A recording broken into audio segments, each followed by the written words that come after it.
Yo, I need a new mascara, so if anybody knows like a really poppin' mascara, like please let me know. Feel free to comment. Mascara and gloss is sometimes all I need and all I want. Hot. That's hotter than me.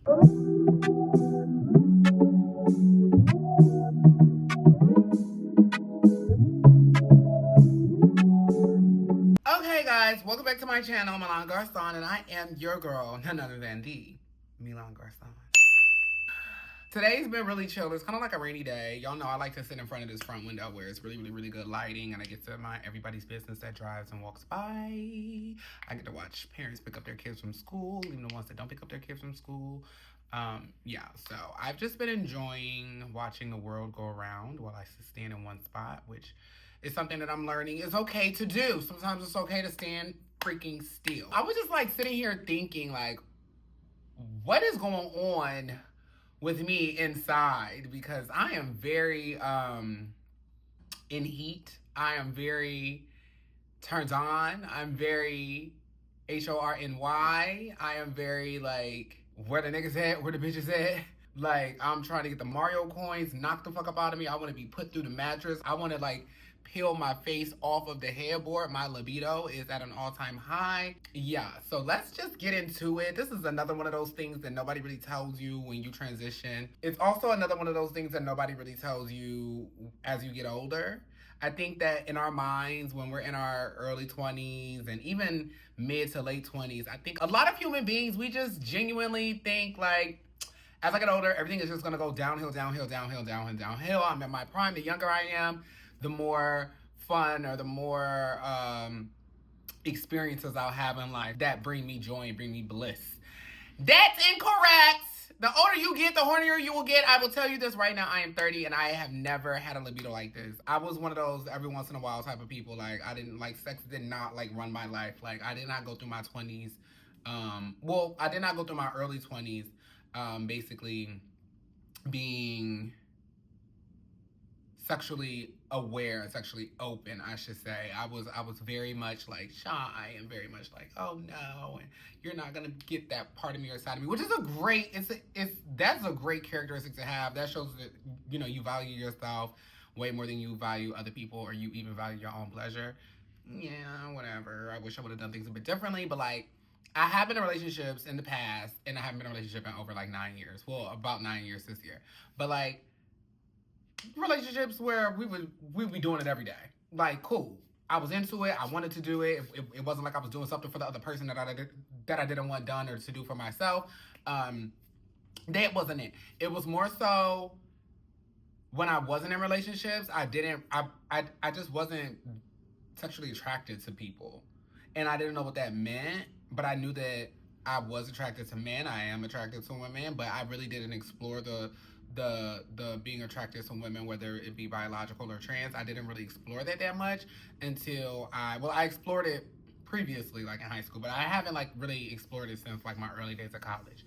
And I started to get back into that. And well, no. I'm skipping. We're still in pre-transition. But like, I wasn't the type that you could call on a Friday night or text at 1 in the morning and think I was gonna come through. Nowadays, that's a little bit different. Yeah, more to offer.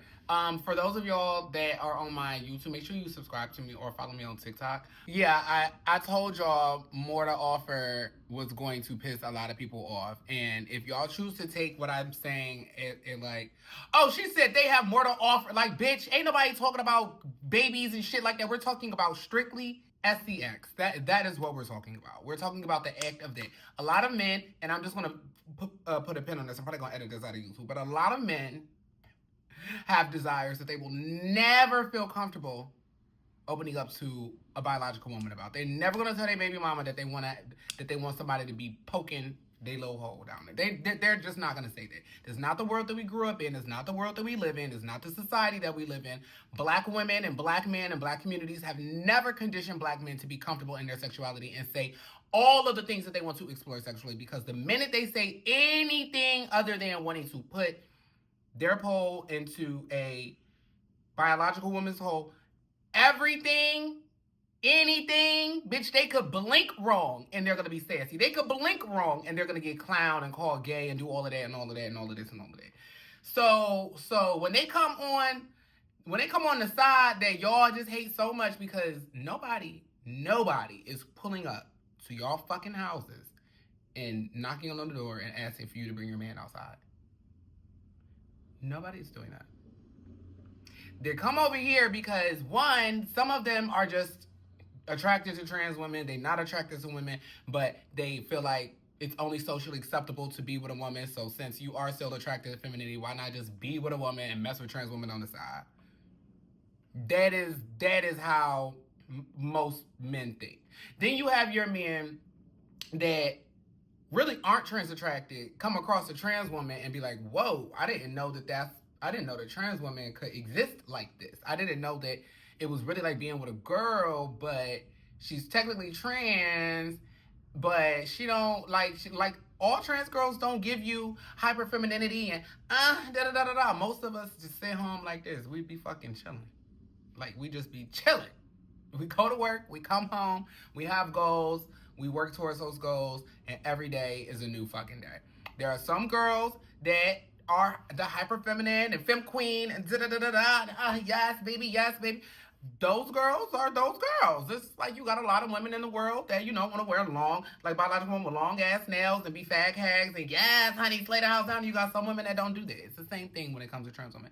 But, bitch, unless you put on a strap, you're not going to bend that man over and do him. I'm not saying that that's what I sit over here and be doing. But I'm just saying there are a lot of men that are attracted to women, whether they be whether they be biological or trans, but they like that extra thing down there. Baby, you don't have that.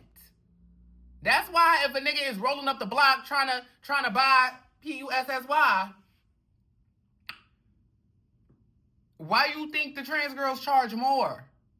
Because not only can you stick it, you can get stuck. Let's just be real for a second. Ain't nobody saying, oh, yeah, we have more to offer, like as far as relationships go. Girl, I'm talking about hitting it and quitting it. So if the shoe don't fit, you must have quit. When I say shit, it's from experience. I love women. If it wasn't for women, I wouldn't fucking be a trans woman. Like, be for real. And one thing I don't think a lot of you bitches was taught was to listen when somebody is speaking, especially if it's an experience that you don't walk or live.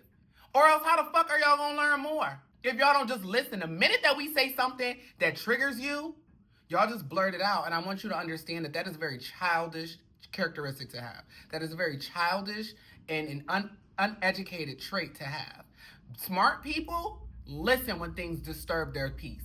If something is disturbing your peace, you need to lock down and listen to what's being said. First, listen so you can know how you want to really respond. And also listen so you can see, is this something that I need to respond to and give it to that person? Or is this something that I need to sit with and figure out why it is triggering me? Okay? So, with all of that fucking being said, yes, bitch, I said we have more to offer men when it comes to the bedroom. We do. Back to my video. So, we're back here. So, pre-transition, I was really like, every once in a while, or when it came to like sex, it just wasn't something that was on my mind. It's not something that I felt when I went out. I was excited to be out with friends. Like, I wasn't going out to go home with somebody. I wasn't going out to be sexually alluring. That just wasn't my goal. And it could have been at that point in my life, but I also wasn't really like that comfortable in my body. Like, I didn't like when it came to sex, like, I didn't like sometimes the way, like, I don't know, because like, it's not that much different. Like, the gay sex ain't that much different from the trans sex, but it's like the way I feel in that space now, the way that I felt in that space then, it just is two different things. So that's just that being said. Now let's skip to once I started transitioning about 2.5 years ago. I gagged because my libido was just like, and it also could be that I was like, 28, 29, now I'm 30. So that could be the thing too, because what I didn't know was that when you turn 30, like, your 30s like are your sexiest in most like years where you have the best sex. So I didn't know that at all. And when I approached, like as I approached my late 20s, I was trying to figure out, like, why do I just feel like bitch, I'm about to go into like my whole era. I'm about to go into like a little slut era. Like, what is this about? But I just let it happen. Like, I just going with it. And now I'm just in it. And now I'm just like, I've never been the type of person. Like, I'll tell y'all what made me think about this right now. Like, I woke up and I was just like, why am I not waking up with dick right next to me and just like put me through the motherfucking pillow, just bury my head in the pillow and make me have to take another motherfucking nap? Like, why am I like this right now? And I'm good. Like, I'm not really like stressed out. I feel like my biggest stress right now is I don't got nobody to motherfucking unleash the beast on. I don't got nobody to drop it like it's hot. I don't got nobody to throw it back and look back at it right now. And I do. But for some reason, the links is not linking the way that they need to be linking. Like, fine shit, me and him, we just keep playing phone tag. We just keep texting. Anytime he texts me, I'm either asleep or I'm out. Anytime I text him, he either at work or he sleep. Like, it's just not fucking working out. The other niggas is like, I'm juggling and I'm trying to figure it out. But like, where the niggas at that just want to come through fucking hit it? Like, where they at? And I just was like, wow, Milan. Like, you're really feeling it. When did your libido just like carry like this and now you are just like horny like a lot? And I realized, one, the hormonal change. So like when you're on HRT, when you're on hormone replacement therapy, a lot of times, you know, your body functions differently than what it used to. I was not ready for that to happen. I wasn't really ready for that to like be something so prevalent and on my mind like all the time, and not like in like a hornball type of way, but just more so in a way where it's like I genuinely enjoy intimacy and the connection that you build through that, and I love feeling like the girl, and I just love like even those moments like if a guy is just like sometimes it'll be like a real masculine guy and he'll be like, oh, you know, I want you to do this. And I'll gag, like, if he want me to top him. But, like, in those situations, like, it'd be fab, no shade. Because it's the niggas that you just would not think that want to get bent over. And they want the girl to do, they want the girl to bend them over.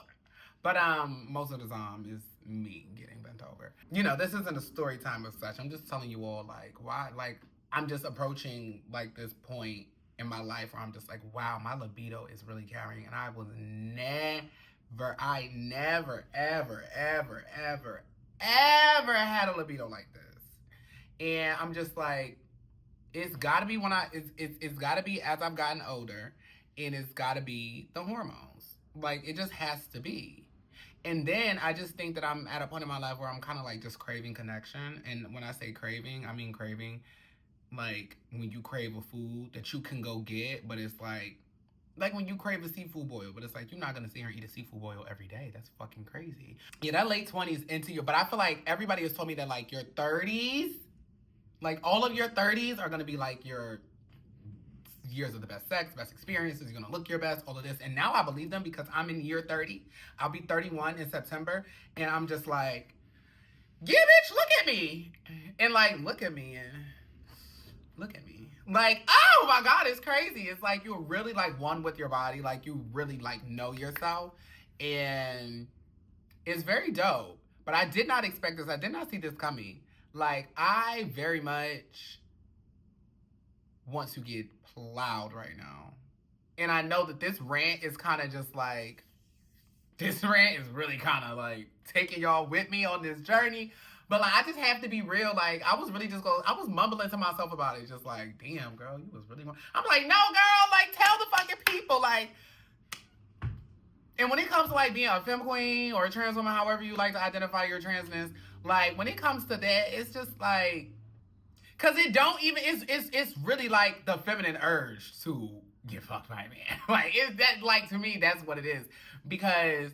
that thing ain't even functioning the way it normally functions. Like, bitch, I'm 30 and I shoot blanks, okay? I'm 30 and I shoot blanks. But if you're on your hormones and you're on top of them, you should be shooting blanks. Like, you should just have the feeling of you should have the climax, the climactic feeling, the orgasm. You should feel that, but nothing should be coming out. And if it does come out, it should be like a fucking teardrop. and it should be clear. I'm getting real nitty, real gritty with y'all right now. It should not be coming out like the regular controlled substance that it is, or that you're used to seeing. It should just be nothing. It should nothing. You're gonna feel it. You'll probably see it throb and all of that, but nothing should be flowing out of that thing or shooting out of that thing. You should be shooting blanks. No shade.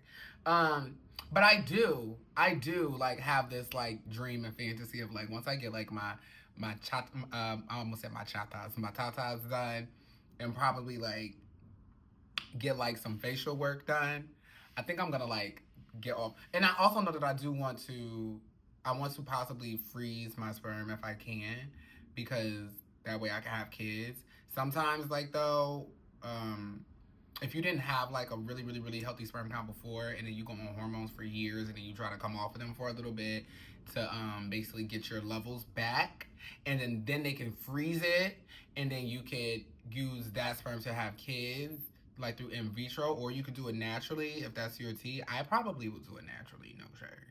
But, because I ain't paying all of that money for in vitro when I could just do what needs to be done. But you still have to get all of those tests done to make sure that you are not infertile.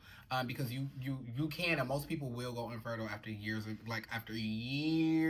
being on hormones. Like, yeah, your body's not gonna function the same, like, if you just come up off of them, but some people's will. So you don't really know. So, yeah, I just wanted to talk to y'all about that because, like, my sexual libido is, like, at an all-time high right now. And I'm in this weird place of, yeah, I know, like, if this was last year, I would have just called a nigga over here. But, like, this year, I don't know. Where I'm at right now, I don't feel the need to do that. I also think that since I've been valuing my time, wink, wink, I don't want to spend time with somebody for free. I'm so sorry. Unless we actually have a connection. Like if we have a connection, yeah. Or if the dick is just that good, then yeah, like come over and bust me down. But as far as like niggas that I would, yeah, orgasms, no ejaculations. So that's kind of I'm also on TikTok Live, YouTube, for those that don't know. So I think I already said that, but just to remind you all, yeah, like somebody was like, orgasms, no ejaculation. Exactly, that's the perfect way to explain it. I'm just BNG and I just say shooting blanks. But yeah, that's pretty much the tea. Like, but I do look forward to the day where I can come off hormones for a little bit and just kind of let my body chill, let my kidneys chill, and like see if things go back to normal. I don't know, something about it is like kind of hot to me. But I'm also attracted to trans women, so I guess I'll always just be attracted to myself. I find myself attractive and sexy and alluring in every single era of my life. No shade. But yeah, I'm excited for like that feeling again. One day. Maybe not. I don't know. Because the orgasms are stronger. I don't know. I really don't care that bad. But like that part doesn't mind me because I've always been a bottom. Even before like transition, I've always been a bottom, always been a bottom, always been a bottom, always been a bottom, always been a bottom. And I was never the bottom that had to also orgasm. Like that's not what I'm getting my like, you know. So yeah, hopefully I will have an update on me getting put through the motherfucking mattress, me having my legs shaking up in the air, me getting the Mario coins just knocked the fuck up out of me. Hopefully we'll have an update. But, you know, yeah, I really need that. Like, I need that. But I'm not willing to say that I need that. You know, before I would be like, well, some niggas, yeah, I be saying I need that. No, I'm not about it. Them 3 words be in my inbox. And sometimes they come from me. I need that. But it's just not clicking, and I don't feel like forcing it. Back in the day, I would force it to happen. I'm not forcing it anymore. So it's like, if the build-up is going to be the build-up, we must be building this up for some reason, and it's going to be fab when I get to, unleash this beast. Hopefully it happens today. But, yeah, prayers up. Somebody asked me, Kay Francis asked me, the medicine affects your kidneys. This is why I tell people you need a trans person in your life, because we will tell you health things that nobody ever told you. Any medicine that you've ever taken, including vitamins, affect your kidneys. Your kidneys help get toxins out of your bodies. They're the things that break down the medicines that you put in them. That's why as people get older and they have anything that affects their kidneys, They really have to watch the medicines that they take. Doesn't matter if you're trans or not. They just have to watch whatever medicines they're on or whatever prescriptions they take, because your kidneys will fucking fail.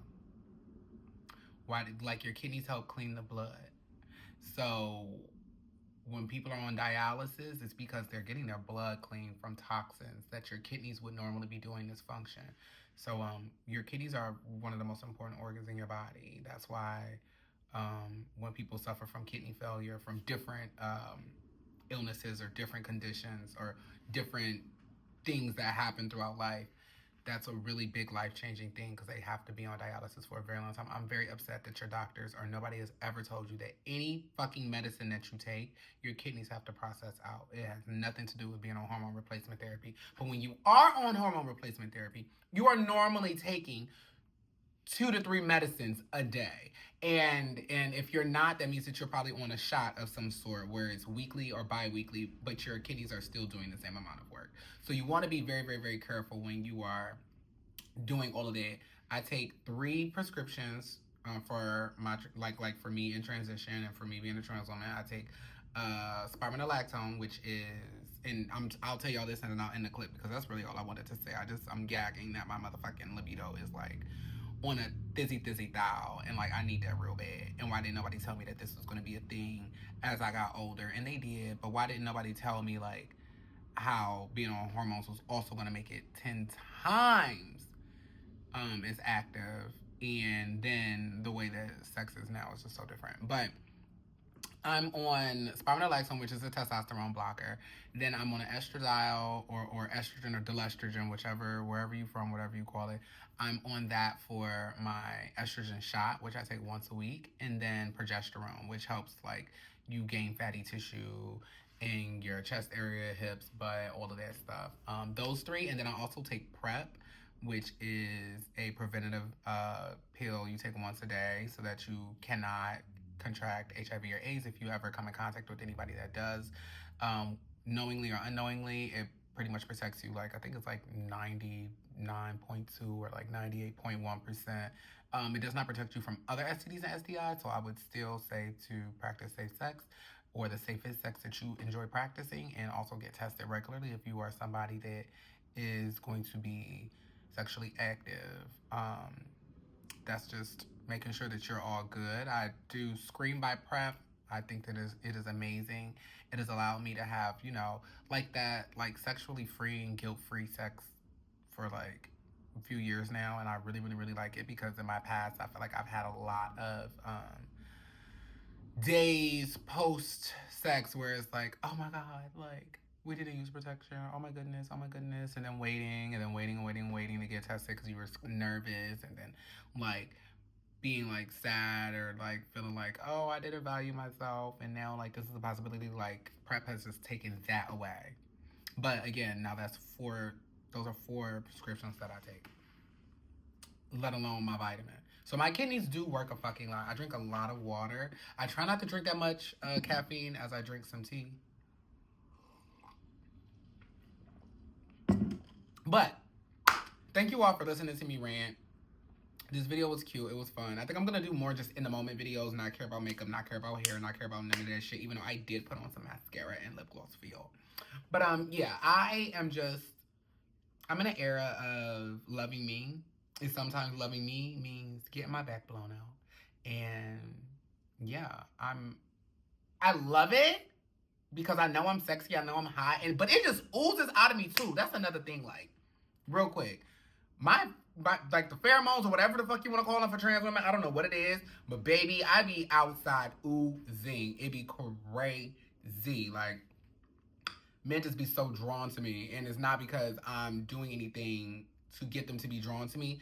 I guess it's just my mannerisms, the way I move, but like, also, I feel like when you are on that, you can feel when other people are on that. Like, I can tell when I can see a nigga that, like, I'll be like, yeah, like, you wanna fuck me.